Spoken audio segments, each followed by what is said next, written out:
Ahoy Captains, it's Baz again with another video from World of Warships Legends. And today we have a fun game for you. It's in the Lenin. This is the Russian Tier 7 premium battleship.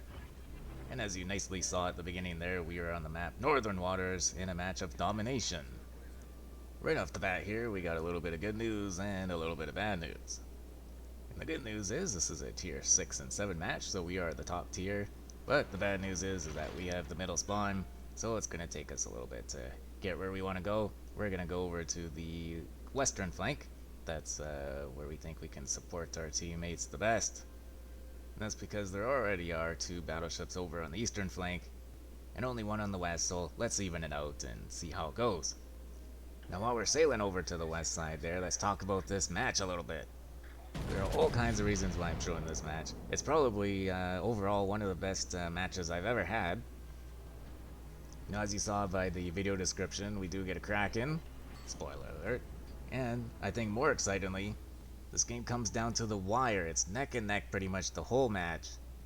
And at the very end, it comes down to a 1 versus 2. And so you're definitely going to want to stick around to see how that plays out. Now, the other big thing on here is that this, at the time, was a personal damage record. Now, believe it or not, just last night I overtook this damage record. We had ourselves a doozy of a match in the Montana. In this Lenin match, we had 248,000 in damage.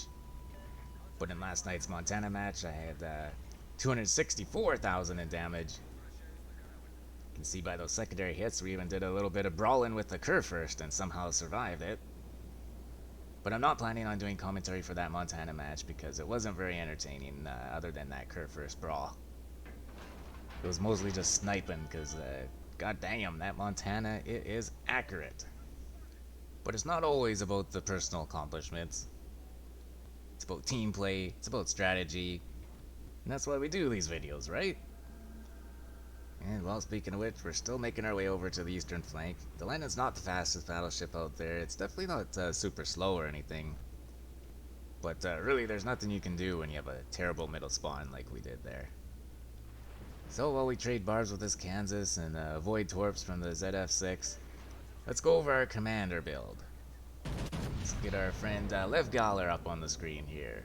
Our skill choices are Flammable Cannoneer, Gyrating Drill Bits, Marksmanship, Reaching Out XXL, and for our legendary skill we're choosing Fight Fire with Fire because of the Russians' limited damage control parties. In the third slot I used to really experiment, I think it was with Collective Labor, where it gives you 1 extra damage control party. And if you really felt you needed it, you could use Volunteer, and that gives you 2 extra damage control parties if you have Galler leveled up high enough, of course. But I think I'm to the point where I'm pretty comfortable being on fire, and I use Beepley as an inspiration there, which reduces your risk of catching fire. And in combination with Fight Fire with Fire, gives us less of a headache when we are on fire. Okay, that's enough saying the word fire. Alright, finally, we've almost arrived at our destination. We traded some shots with that Kansas, and I think we came out on top by probably about 10,000 more damage than what he did to us. But you can see behind this rock there, the enemy hipper, he's just making a big old charge at our hipper. Hopefully we can get there in time and save him. I don't think it's gonna happen there. There's a frickin' lighthouse in the way. It's always the lighthouse, isn't it? But we'll avenge you, buddy. Oof.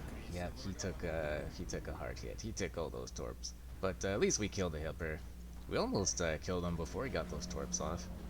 Anyways, that nets us our first kill of the match. And with 2 ships off the board, we got a little more room to work with now. And we thought maybe that ZF6 circled around because we were still spotted. Maybe he was in the southern portion of the cap. But we'll find out here in a second that he's actually behind this Kansas. Anyways, let's go into this cap and see if we can catch this Kansas broadside here. Looks like he's going at full speed there. Kansas goes about like, what, 10 knots? Bloody hell. Anyways, we held our shot a little bit just because we wanted to make sure we got our shells over top of those rocks. And oh boy, was that ever worth it.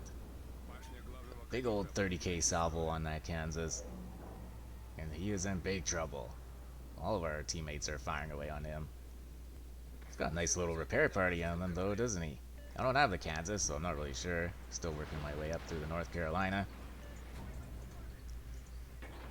One of our salvos there got a little bit of damage, but you saw the 2 shells ricochet off the turrets. Ping ping! It's kind of funny. I don't know why I think that's funny, but I thought it was funny. We're trying really hard here to get our 3rd turret involved in getting rid of this Kansas, but we don't want to open ourselves up too much. Remember, the Russian battleships, they have a nasty above water citadel that Kansas could probably dev strike us with his 2 front turrets if we got too broadside. And, we tried to get a little too cute there. We aimed at his turrets thinking that we'd hit his superstructure, but RNG said no, and those shells went right into his belt. Like, those weren't even close to where we were aiming. By the time we fired our 2nd turret, our teammate finished him off, so bloody hell, we could have had 6 kills in this match. But oh well, we'll track down this ZX6 and get ourselves kill secure, and that'll sort of make up for it, right? Not a bad little shot too, if I do say so myself. Well, we're about to get this cap, and to get all our turrets off, we had to sort of beach ourselves there. And it turned out that it was a very nice tactical beaching. I will admit it was unintentional, but it sure does look intentional, though, doesn't it? I probably could have said it was intentional and no one would have known, right? I'm sure other YouTubers would have said that was intentional. Some of them do stuff like that, don't they? Although maybe they would have came up short. Who knows? Anyways, if we could just get rid of this Ghanai's now. I don't know how he sailed all the way to our spawn, and I don't really understand what he was thinking there. He had to have known that our whole team would have been focusing him. He was right in the middle in open water. Like, come on, man, figure it out.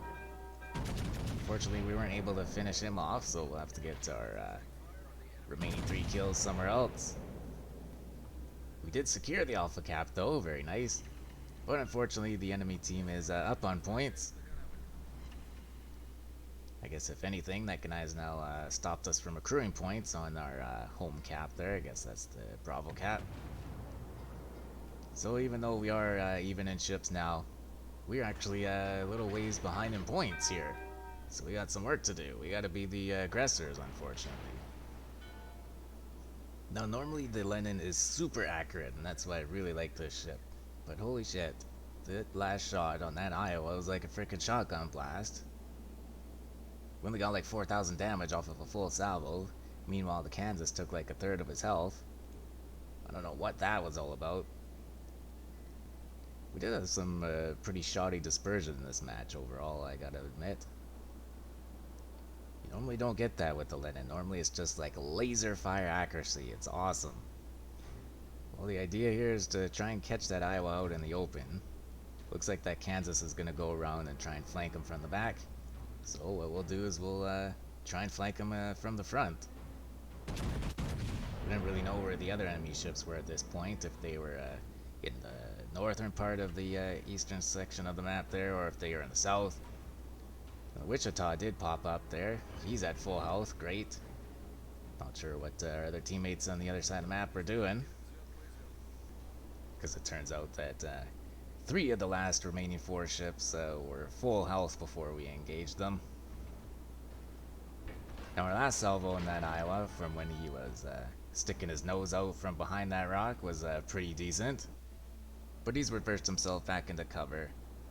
So our next target's gonna be that Wichita. Boy, do I hate Wichitas. Especially in the past when there was not much to counter them. It was a bonus because we could get all 3 turrets on him. And this is sort of how you want to play the Lenin. You want to play it as a sniper. You can do a little bit of brawling though. It does have a pretty wicked 100mm icebreaker bow. And a 32mm upper bow. But if you do overextend yourself, you are risking that exposed citadel. And so you just gotta be a little bit mindful of that. Now funny enough, we've gone undetected, so I don't know if that Iowa lost track of our position or something. But he did a no-no. And oh boy, 2 citadels. I don't know how he's still alive. But now he's in no man's land. We don't need to overextend ourselves until he fires a shot. And that's what he did. So we're going to get our third turret involved and see if we can get him off the board. Just gotta wait for a little bit of a reload there. And almost, we get ourselves the high caliber medal. And we do have a decent reload here on this Lenin. It's 29 seconds. And our other two turrets were able to reload in time. And we finished him off for our third kill of the match.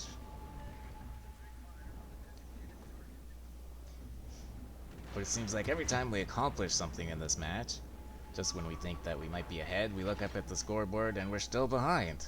What's going on here, guys? But now we do want to hit the brakes. We don't need to run right into the jaws of the enemy team there. We don't want to get ourselves caught in a crossfire. I don't know why, but this Wichita is charging at us. He's supposed to be kiting. If you're in open water and you're a cruiser, you probably should be kiting.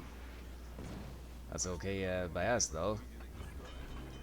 The closer he gets, the easier it is to hit him, right? Unfortunately, our friendly Charlemagne did not take our advice, and he has decided to throw his ship away.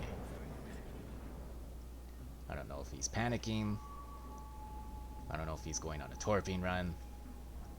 I don't know what he's doing, to be honest, other than dying.